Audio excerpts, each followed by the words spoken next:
I just spent a whole month's rent worth of money on the new RMK collection.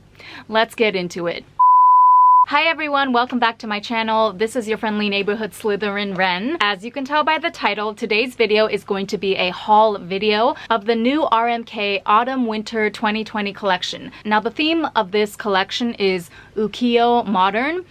Let me tell you, when I first saw the promo materials and pictures for this collection, my jaw dropped on the floor. I truly think that this might just be their most gorgeous, well thought out, artistic collection to date. And I know that I always hype up every single RMK collection ever since I discovered the brand around 2 years ago now. I know it's not everybody's cup of tea, you know, it's more specifically catered towards like the Asian aesthetic of really natural looking makeup, and the pigmentation is sometimes not what everyone in like the Western world per se may be looking for. So I know that I definitely just kind of have a personal bias in favor of it because they just really hit that sweet spot for me in terms of just their design aesthetic and packaging, really modern, sleek design. And in all fairness, the ingredients used in their products as well as the finish, as boring and maybe overpriced that they can be sometimes, they do always typically have really spectacular performance. Color-wise too, really nuanced and subtle shades you just wouldn't be able to find with any other brand. Anyway, even with all of that being said, as sort of a disclaimer for the personal bias that I know that I have towards this brand, I still think that even from a more objective perspective, this collection in particular is just like, I feel like it will go down in the history books of niche Japanese makeup, I guess. You know how sometimes like your favorite actor or singer or whoever will put out a new song and you hear it and you just recognize, like, no matter what point that person is in their careers, you just know in the pit of your stomach that that particular single or that movie is kind of like the magnum opus of their entire career. You know what I mean? It's not to say that their previous stuff wasn't amazing or they're not going to continue flourishing with whatever works that they put out in the future, but you just know, like for yourself at least, that this particular song or this production is their masterpiece of a lifetime, their magnum opus. So like Lady Gaga, for example, I was never a huge stan of her or anything, but she happened to be really popular and popping when I was in high school. And I just remember the day that her Judas music video came out. First of all, me and my roommate in college listened to that song on repeat for like weeks on end as we were studying for our finals. It was just so good, like, and especially for the time, it was so innovative. I had never heard popular mainstream like Western music sound that unique. Combined with the visuals of the music video and the whole biblical reference, that song Judas took me to places in my mind that only a masterpiece once in a lifetime single could do. And I was right as far as my own personal tastes go, you know? Nothing that Lady Gaga put out after Judas ever really captured my heart the way that that song did. I actually also really love the song Alejandro. Remember that one? That one had a little bit less airplay and attention given to it when it came out, but I just thought that that song and video and, you know, the Europop inspired instrumentals, that was an amazing song as well, but still it was not like on the level of Judas, which was more of a worldwide phenomenon. Anyway, I say all that to say that I am really getting like the similar kind of feeling with this RMK Ukiyo Modern collection that I did back then with Lady Gaga's Judas. Like, I still love the brand. I'm always going to be checking for them and excited to look at their new releases, but I can kind of sort of already tell deep in my heart, even though I can't technically read the future, that this is it, you know? This is RMK's magnum opus. Without further ado, let's get into the haul that I woke up at an 8 a.m. on my day off in order to obtain these items. 1 month's rent worth of product right here. Okay, so this is literally just a haul video. I'm gonna show you what I got. I might swatch 1 or 2 things here and there if I can't help myself, but I'm not going to be reviewing anything in depth. Those videos will come later, and I'm sorry if you are like impatient for an actual review where I try out the products and show you how they wear. I also ideally would have just loved to dive in and start playing with the makeup and, you know, doing a proper review, but I gotta be honest, I actually am kind of really overwhelmed because I just bought Like, I bought so much stuff, 13 items in total. Money-wise too, this is the single largest purchase that I've ever made for makeup, like in one trip at one single store. So I'm not ready, is what I'm trying to say. Like, I'm not ready to dig in. I need to kind of take a day to process everything, you know, to respect the items, give them their respect before I defile them with my dirty little fingers. Figuratively, not literally, okay? Because I wash my hands, unlike some nasty people at work.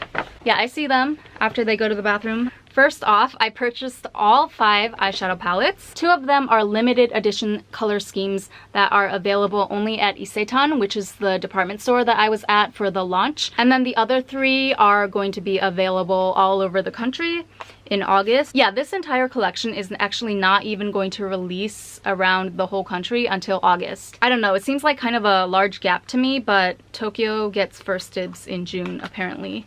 Good thing I live in Tokyo. So when you open it, it comes with this little styrofoam padding. And then you have the gorgeous Yukio style artwork inlaid kind of behind the cover. Okay, so this is EX01 and EX02. Actually, you know what? I'm just going to swatch this gorgeous teal color right here. I'm obsessed with teal at the moment, and this shade was pretty much the one that kind of led me down the dark path of buying all the quads.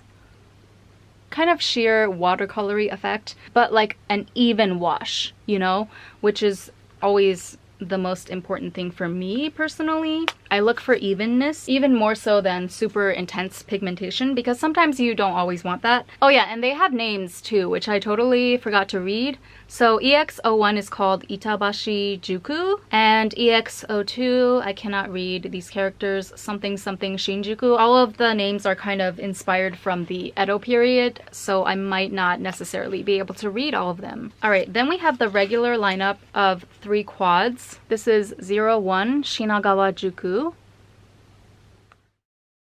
So you can see that it has the pops of color with the red and the green, but it's a nice matte finish. There's like minimal sparkles in this brown shade up here. Then we have number 2, Nihonbashi. Whoa, look at this character. It's like very androgynous. I like it. Ooh yeah, this is totally Halloween, pumpkin spice, skeleton jack vibes. I am very skeptical of the stark white shadow here, just because I've never seen a stark white eyeshadow in any palette from any brand thus far really perform well. Like, it never shows up on your eyelid as white as it is in the pan, and I just feel like most of the time when you're trying to achieve that really stark matte white look, you would go in with a more intense medium anyway, like a cream or liquid liner. Aesthetics wise, it definitely is stunning and fits with the other 3 colors, but I'm just not, I don't have high hopes for the performance of that white shade in particular. And then here's number 3, Senjujuku, I think. Ooh, yes. This one has like the citrusy mode vibes. You have your dark gray up here, which is actually lighter in the pan than it's showing up on the quad.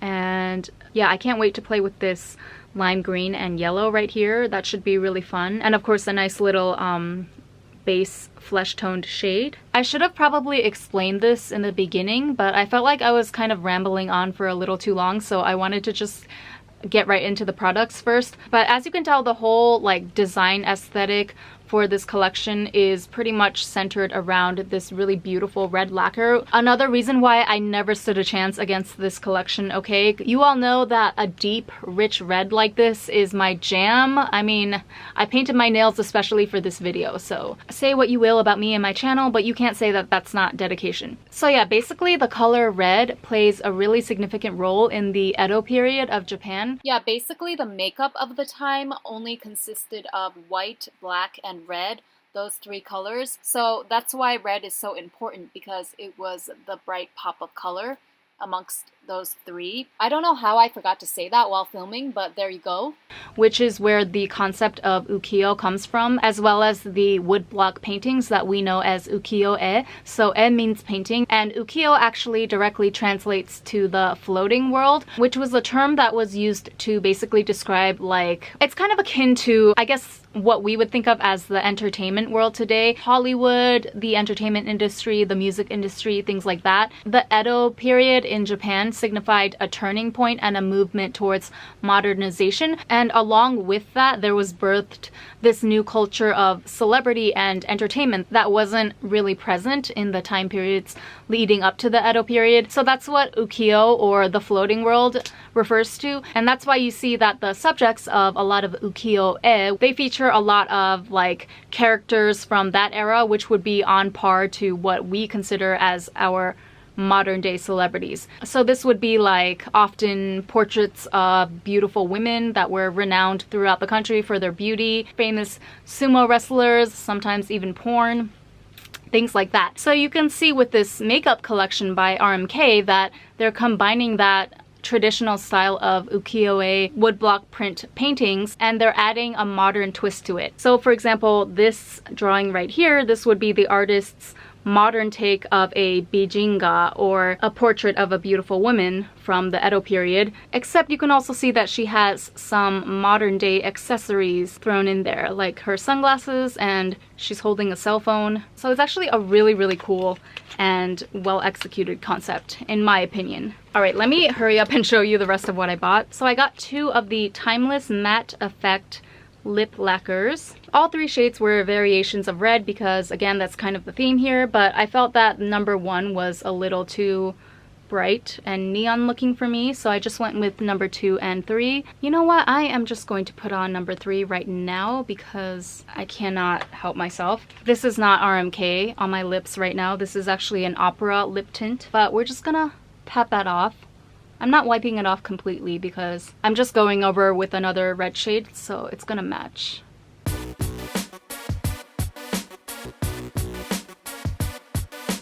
Ah, I live! Okay, but I gotta keep going. I need to show you everything else first before I sit here and play with everything for a million hours. I also picked up 3 of their Kiseru double liners. It says W on the packaging, but W stands for double, basically, in Japan. Holy crap, that can't be right. These were 4,000 yen each.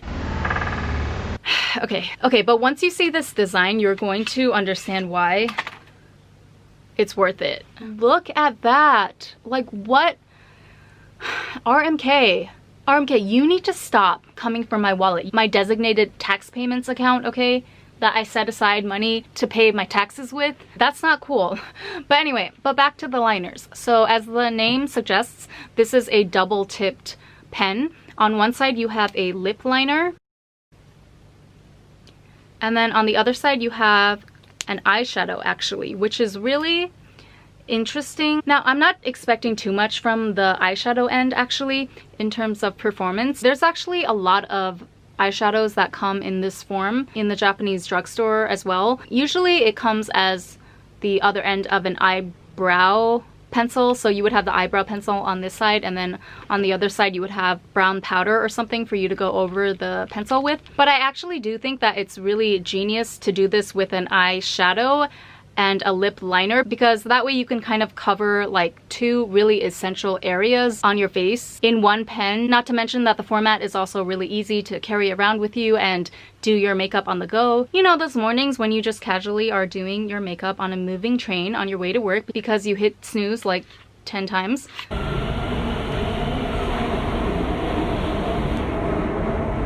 But yeah, these are like hard to focus and show on camera, so I'm just going to show the pictures of the ones that I picked up. These were also split into limited edition Isetan only colors and the rest of the regular lineup. So I purchased EX01 Higosusu Take, EX03, I can't read that except the last character, some type of T, and finally from the normal range, this one, 01 Yanagi Nezumi. Now the name of this product is very interesting.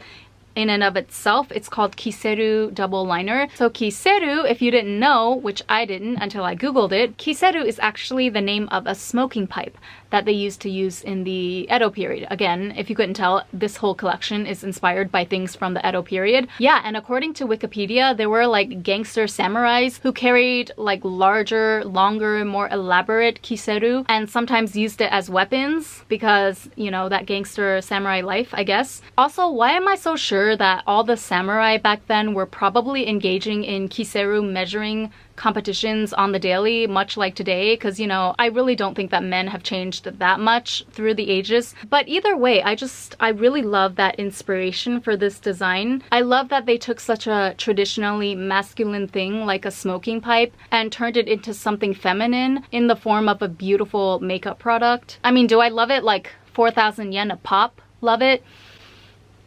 In its defense, it doubles as a wand, right? Wingardium Leviosa. Okay, then we have the Yukio Modern Blush in number 2, Mao. This is probably the least impressive item of the entire line, but there it is. Just a no frills, quite tiny blush compact. And I got it in the color Mao, which is a nice juicy coral.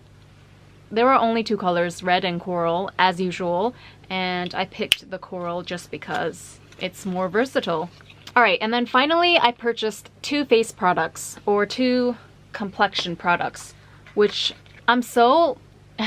Like, I told myself I was not going to buy any face products because, as I've been saying this whole time, I'm done with foundation for the summer of 2020. But listen, when I saw the words BB cream, it immediately took me back to the golden days of YouTube when Michelle Phan was still queen and BB creams were all the rage. They were like the hot item in Asia that all little Asian girls like me growing up in the United States, we were trying to get our hands on them. So I had to get this. So the official name is the Translucent BB Foundation, and I picked it up in the shade 02 Edozakura. It's actually a really decent size. There's 30 grams of product in here. Not gonna use this just yet.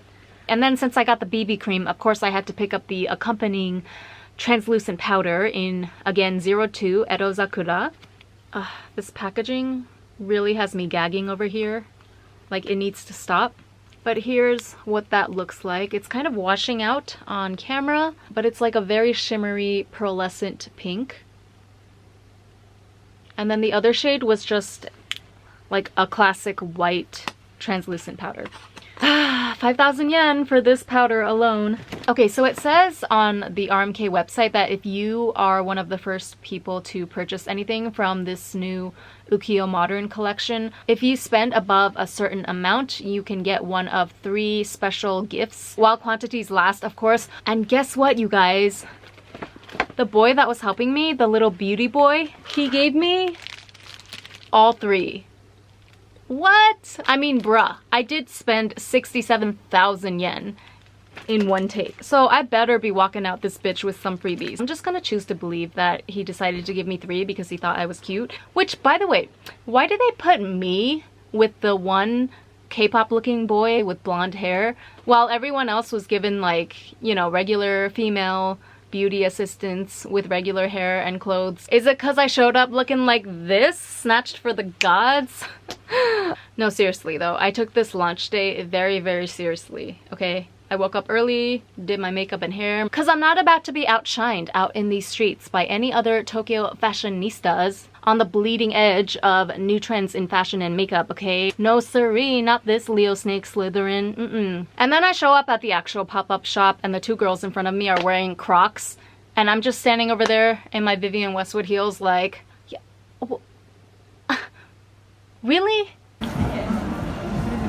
Anyway, all I know is that I will think back fondly on my RMK K-pop beauty assistant boy whenever I look at my freebies that I got. So like, the pop-up store was set up in a way that we actually couldn't pick up the items physically and bring them to the register ourselves. We had to fill out an order form basically of the items that we wanted, and then we would hand it to our assistant, and then they would have us sit somewhere while they prepared our bag. So that's why when he came back to me with a big bag filled with, you know, some larger stuff that I knew definitely wasn't just the makeup, I was really excited. Like, oh my god, you really just gave me all of the free items? Oh yeah, I have to show them to you. So this is like a nice little red evening clutch type of situation here.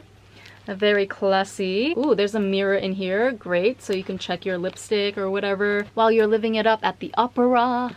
And then I got 2 tenugui designs, which I don't want to open right now, but I'll throw up what they look like here. Tenugui translates to like handkerchief, hand towel, something like that. And then we have the showstopper. I actually gasped audibly when I saw this. Look at that! It's a mirror with one of the ukiyo-e illustrations on the back. Is that not gorgeous? And it feels super heavy. Like, this is a freaking quality mirror, okay? I'm excited to have an actual proper hand mirror now. I think it's about time I upgraded from my cheapo Daiso mirror, which is like cracking at the base here. Can you see that? But I'm too cheap to go buy another one, so I continue using this. What a special note to end this on, and what a unique and amazing collection overall. I cannot wait to actually dig in there and start playing with all the items. I wish that I could do it now actually, but I have to go to work tomorrow. So I think I'll end today on that note, and I will see you guys in my next video. Let me know if there's any product from my haul that you want me to review first. As always, thank you so much for watching, and I will see you in the next video. Bye!